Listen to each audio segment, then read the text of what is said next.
Relawan Dewan Masjid Indonesia membagikan bantuan pada pengungsi di Gaza, Palestina. Ada sekitar 5.000 bantuan makanan siap saji untuk pengungsi di Gaza.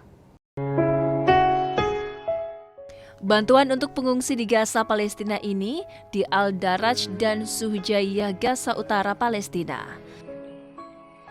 Makanan siap saji yang dibagikan ini merupakan makanan pokok masyarakat setempat.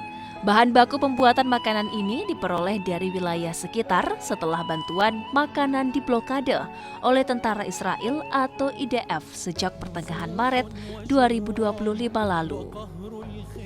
Ketua Umum Dewan Masjid Indonesia bilang sekitar 100.000 US dollar bantuan donasi dari umat Islam melalui kotak amal dari masjid di Indonesia telah dikirim untuk mendukung program pangan darurat tersebut.